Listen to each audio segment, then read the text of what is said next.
আসসালামু আলাইকুম। আমি মোহাম্মদ সাজিদ খান। আমি এখনই ১ম এই বলে নিচ্ছি যে আমার ভয়েসটা খুব খারাপ হবে, কারণ আমি কিছু ব্যবহার করছি না। বাইরের নয়েজ আসবে, বিভিন্ন আমার পড়ানোর স্টাইলটা ভালো হবে না, কারণ আমি ১ম ভিডিও আপলোড করতে যাচ্ছি।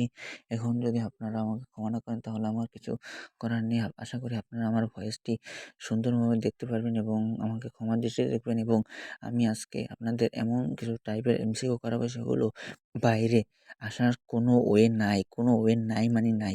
এগুলো আসবে না মানে আসবে না। আমি আপনাদের আজকে এমন এমসিকিউ করাবো যেগুলোর বাইরে কোশ্চেন আসবে না তো আসবেই না। এটি যেতে যা হোক, আসবে না তো আসবেই না। আমি বলছি আসবে না, আসবে না। আসার কোনো পথই খোলা রাখিনি। কারণ এখানে সব টাইপের এমসিকিউ আমি ক্লিয়ার করে দিয়েছি। এগুলো থেকে আসতে হবেই, যেখান থেকে বোর্ড করুক। আসসালামু আলাইকুম স্টুডেন্ট। আজকে আমরা আলোচনা করব পদার্থবিজ্ঞানের টাইপ ওয়াইজ এমসিকিউ নিয়ে। এখানে আমি তোমাদের ৫০০টি এমসিকিউ সলভ করিয়ে দেব। এই ৫০০টি এমসিকিউর মধ্যে তোমাদের বইতে যত এমসিকিউ টাইপ আছে, এই ৫০০টি এমসিকিউ এনেছি এমনভাবে যে এই ৫০০টি এমসিকিউর মধ্যে সব টাইপ আছে। আমি এই সাজেশনটা নিয়েছি টেকনিক ইজ এডুকেশনের পক্ষ থেকে। এখানে আমরা আজকে প্রথম অধ্যায় থেকে শুরু করব। প্রথম অধ্যায় থেকে শুরু করলে আমরা প্রথম অধ্যায় আছে ভৌত রাশি পরিমাপ। এখানে তোমাদের মোট প্রশ্ন আছে ৬ টাইপের প্রশ্ন আছে। এই ৬ টাইপ প্রশ্ন করলে তোমাদের ইনশাআল্লাহ সব কমন হবে। এখানে প্রথম টাইপে কিছু প্রশ্ন দেওয়া আছে। এখানে কিছু প্রশ্ন নিয়েছে এবং কিছু প্রশ্ন তোমাদের বই থেকে রিডিং করতে হবে, কারণ বইয়ের বিকল্প নাই। এখানে আমরা তো হয়তোবা টাইপ আলাদা আলাদা করে সাজিয়ে দিয়েছে, কিন্তু তোমাদের বইয়ের বিকল্প কিছুই নেই। তাই বইটি আগে রিভাইজ করতে হবে, তারপর এই শীটটা পড়তে হবে। এখানে আমি তোমাদের প্রথম অধ্যায় থেকে শুরু করব। যেমন প্রথম অধ্যায়ের টপিক অনে কী দেওয়া আছে, মানে টাইপ অনে পদার্থবিজ্ঞানের পরিসর ও কর্মবিকাশ এবং উদ্দেশ্য। স্যার জগদীশচন্দ্র বসু কত সালে বসু বিজ্ঞান মন্দির প্রতিষ্ঠা করেন? ১৯১৭ সালে এই মন্দিরটি তিনি প্রতিষ্ঠা করেন। তারপর ব্যাটারি কত সালে আবিষ্কৃত হয়? ১৮ সালে আবিষ্কৃত হয়।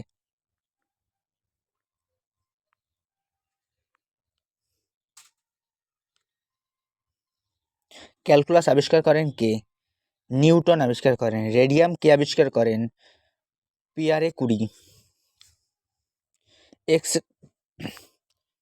এক্স রে আবিষ্কার করেন কে? রুটজেন। কোন দুই বিজ্ঞানী আবিষ্কার করেন যে নিউক্লিয়াস ফিশন যোগ্য? ওটো হোন ও স্ট্রোমন। এখানে অনেকে একটা জিনিস ভুল করো, যে অনেকের লেখো পিয়ারে কুরি ও মাদাম কুরি। না, এটা হবে ওটো হোন ও স্ট্রোম্যান। গণিতের নতুন একটি শাখা ক্যালকুলাস আবিষ্কার করেছিলেন কারা? বিজ্ঞানী নিউটন ও লিবনিজ। তারপর আপেক্ষিক তত্ত্বের প্রতিষ্ঠাতা কে? Albert Einstein. কোয়ান্টাম তত্ত্বের সাথে থিওরি অফ রিলেটিভ ব্যবহার করে কে প্রতি পদার্থের অস্তিত্ব ঘোষণা করেন? ডিরাক। বিজ্ঞানী ডিরাক কোয়ান্টাম তত্ত্বের সাথে থিওরি অফ রিলেটিভ ব্যবহার করে প্রতি পদার্থের অস্তিত্ব ঘোষণা করেন। প্রতি পদার্থের অস্তিত্ব ঘোষণা করেন কে? ডিরাক। কে তড়িৎ বলরেখার প্রদান করেন? Michael farad. সূর্যগ্রহণের ভবিষ্যদ্বাণী কে করেছিলেন? বিজ্ঞানী থেলিস করেছিলেন। কে সূর্যকেন্দ্রিক সৌরজগতের ব্যাখ্যা প্রদান করেন? কোপার্নিকাস।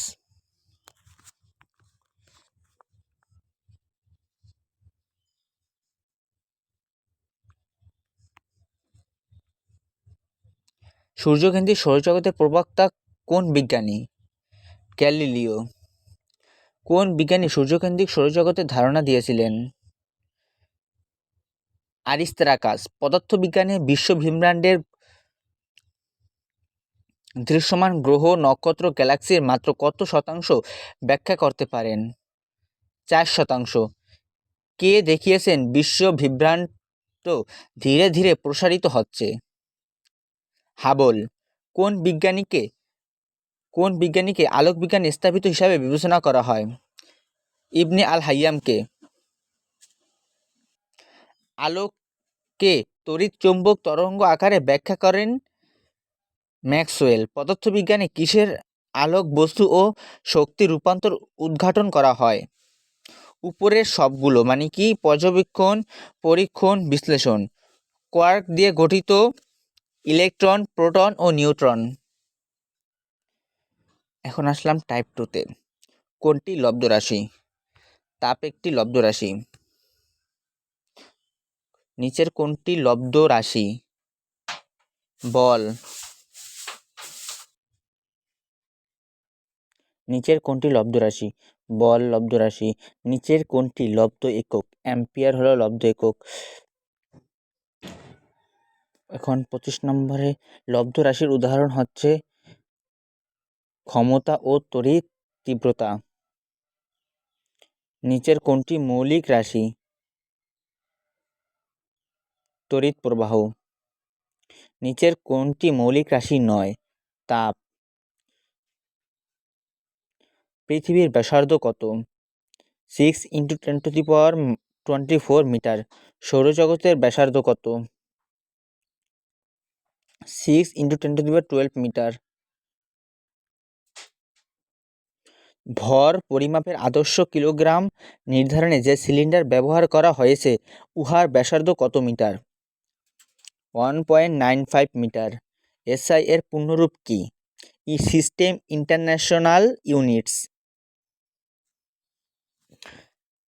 টাইপ 3 উপসর্গ বা গুণিতক। 1 ন্যানোসেকেন্ড সমান কত সেকেন্ড? 10⁻⁹ সেকেন্ড। 10 ন্যানোমিটার সমান কত মিটার? 10⁻⁹ মিটার। 1 পেক্টামিটার সমান কত অ্যাস্টোমিটার? 10⁻10 মিটার 6 মিটার। 1 প্যাসকেল সমান কত অ্যাটম? 9.8723 × 10⁻⁻6। 1 পিকোমিটার সমান কত সেন্টিমিটার? 10⁻⁻10 সেন্টিমিটার। 100 টেরামিটার সমান কত ন্যানোমিটার? 10⁻23 ন্যানোমিটার। 1 টেরামিটার সমান কত গ্রাম? খ নাম্বার 10⁻12 গ্রাম।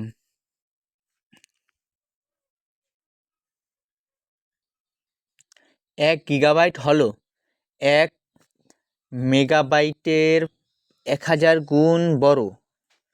ইয়েস, এটা সঠিক। 1 টেরাবাইটের 1000 গুণ ছোট, এটাও সঠিক। 1 কিলোবাইটের 10⁹ গুণ বড়, এটা ভুল, ক্রস। তাহলে অ্যান্সার হবে 1 ও 2। 1 হেক্টো 1 ন্যানোর কত গুণ? 10⁻11 গুণ। 1 মিলিসেকেন্ড 1 ন্যানোসেকেন্ড অপেক্ষা কত গুণ? 10⁶ গুণ।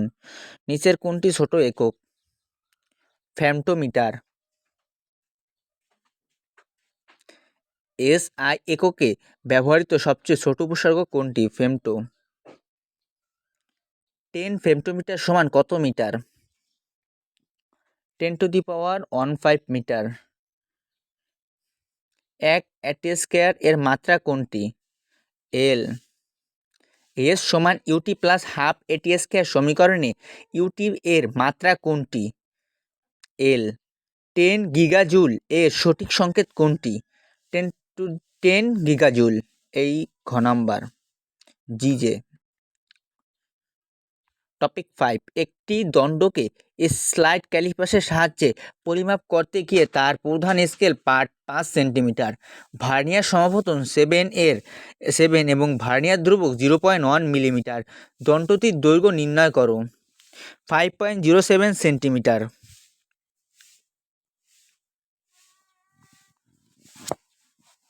এখন হয়তো আমার সময় নেই বুঝিয়ে লিখে লিখে ম্যাথ সলভ করা, তাই আমি তোমাদেরকে সুন্দরভাবে অ্যান্সারটি বলে যাচ্ছি। এগুলো এখন তোমরা করবে। আমি 18 থেকে 19 দিন পর ম্যাথ সলভ করে নিজের হাতে তারপর দিব। মিটার স্কেলের সাথে 1 ভার্নিয়ার স্কেল ব্যবহার করা হয়েছে। 10 ঘর সমান 9 মিলিমিটার। এর সাহায্যে ক্ষুদ্রতম কত দৈর্ঘ্য পর্যন্ত পরিমাপ করা যায়? 0.1 মিলিমিটার। স্যালাড ক্যালিপাসের দ্বারা ন্যূনতম কত দূরত্ব মাপা যায় ভার্নিয়ার ধ্রুবক পর্যন্ত? 2 মিলিমিটার পিচ বিশিষ্ট স্ক্রু গজের ন্যূনাঙ্ক 0.002 সেন্টিমিটার হলে বৃত্তাকার স্কেলের ভাগ সংখ্যা কত? 20।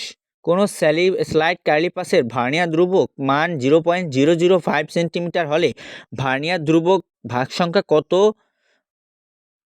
এখানে দেখা আছে প্রধান স্কেলে ক্ষুদ্রতম এক ঘর সমান 1 মিলিমিটার। এখানে অ্যান্সার হবে খ 14.3 মিলিমিটার। একটি স্ক্রু গজের বৃত্তাকার স্কেলের ভাগ সংখ্যা এ, ন্যূনাঙ্ক বি এবং স্ক্রু গজ পিচ সি হলে নিচের কোনটি সঠিক হবে? সি সমান এ বি সঠিক হবে। 54 নম্বর এমসিকিউ টপিক 6 পরিমাপের ত্রুটি ও নির্ভুল সম্পর্কিত ম্যাথ। আপেক্ষিক ত্রুটি সমান চূড়ান্ত ত্রুটি ভাগ পরিমাপকৃত মান। একটি স্কেলের সাহায্যে 1 মিলিমিটার মাপা যায়।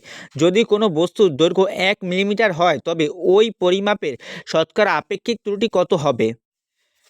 50%। বর্গাকৃতি বইয়ের দৈর্ঘ্য 100 সেন্টিমিটার, আপেক্ষিক ত্রুটি 100%। ক্ষেত্রফল নির্ণয় আপেক্ষিক ত্রুটি কত? 21%। ডি ব্যাস ও এইচ উচ্চতা বিশিষ্ট কোনো সিলিন্ডারের আয়তন নির্ণয়ের সূত্র কোনটি? 1/4 pi D square by H. 7/22 metre দৈর্ঘ্য বিশিষ্ট একটি সিলিন্ডারের ব্যাস কত হলে এর আয়তন 4 মিটার কিউব হবে? 4 মিটার।